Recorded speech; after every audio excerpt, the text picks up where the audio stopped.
Another way that you can factor trinomials when the leading coefficient is greater than 1 is multiply the first term and the last term together and then get the factor pairs of that number. So this is a nice way when your first and your last terms are small. So if you had a 10 out here and a 19 out here, you might not want to try to find all the factor pairs of 190 because there's probably a lot of them. So it's just another thing to keep in mind, and it might make more sense to some of you. So it might save a little bit of time. It might be easier for you to work through it in this method, so I am going to teach it. It is talked about in the book, so you can always look at the book as a reference. So I'm going to go ahead and work through this doing that. So instead of saying, well, 1 and 7 and 1 and 7, so the factors of 7, which is just one factor pair, 1 and 7 for both of those. So we have 7b squared plus 50b plus 7. So what we're going to do is off to the side, we're going to multiply the leading coefficient times the constant. So the first times the last. 7 times 7 is 49, correct? So I'm just going to put over to the side here is 49. So if I'm multiplying these two numbers, we get 49. What are the factor pairs of 49? 1 and 49, 7 and 7. Looking at those factor pairs, do any of those, if you put them together somehow, will they equal 50?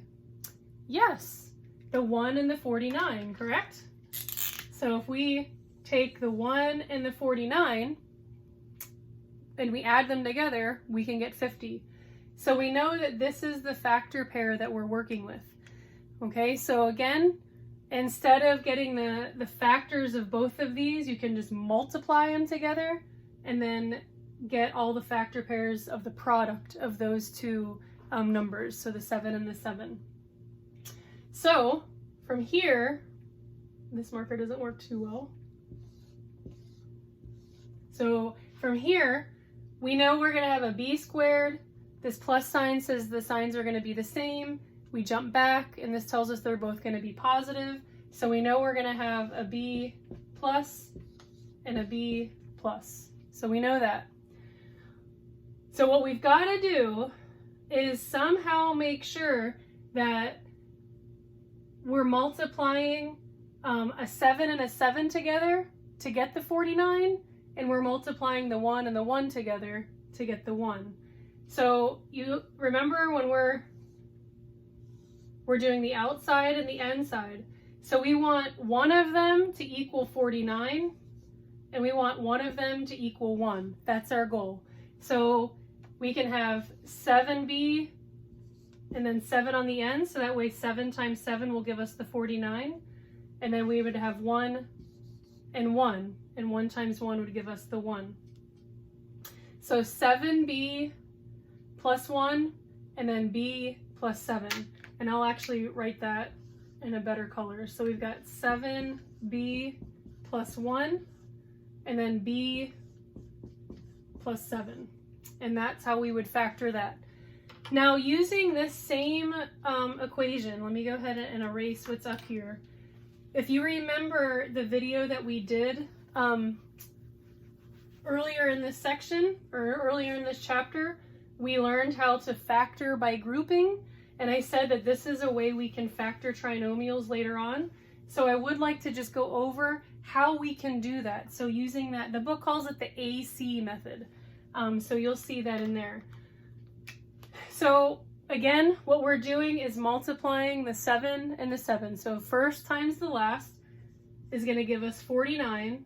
And we're going to give the factor pairs of 49, which are 1 and 49 and 7 and 7. Our goal is, again, to look at the factor pairs that equal 50. So there's only one of them, 1 and 49. What we could do, because remember, when we have two sets, when we're multiplying two binomials, or we have two sets of parentheses, we end up with 4 terms. So what we could do is take this one term and split it back into the 2 terms that it used to be before it was combined. Because remember, whenever we're multiplying those binomials, the two middle terms we combine to make a trinomial, or an expression with only three terms. So what we're going to do is break this 50b up into a 1b and a 49b, right? So we're going to break that up, and we're going to see if this is going to work for us, okay? So I'm going to go ahead and write this out over here. So we're going to have a 7b squared, and we'll have a plus. And our goal is to be able to factor something in both of these. All right, so I'm going to go ahead and just put a 1 and then a 49, and we'll kind of see if that works. So we have a 1b plus a 49b plus a 7. All right, so remember with our factoring by grouping, we want to group the first two terms together and then group the last two terms together. And what are we going to try to do? We're going to try to find a GCF out of both of these. So I can factor out a b right here, correct? So I'll factor out a b, and that's going to leave me with a 7b plus 1, correct? So 7b plus 1. Bring down my plus sign, and here I can factor out a 7, correct? So if I factor out a 7, I'll have 7b plus 1. And that gives us that common factor. So if we look inside parentheses, when we're factoring by grouping, remember, we want what's in parentheses to be the same. So that 7b plus 1, we can pull out to the front, 7b plus 1, and then what's left over? The b plus 7. So b plus 7. So that is just another way to work through the problem. So there's a couple different ways. For me personally, I find just the trial and error method works better because I can kind of see the multiples in my head and kind of know what are going to work. Sometimes with the higher numbers, I might just have to plug and chug a couple times until I get it. So don't feel bad. I am certainly not a mathematician, and I can't do factoring trinomials in my head when there are larger numbers involved or larger coefficients. But this is just another way to do it. Instead of looking at the factors individually of each of the terms, you can just take the first term and multiply it by the last term and get the factors of that product. And then you can either use that to determine what your two middle numbers are going to be, or you can actually rewrite that equation with 4 terms and just use your factoring by grouping. So whichever method seems to work better for you is fine. Just giving you a couple different examples of ways to work through the problem of factoring a trinomial that has a leading coefficient greater than 1.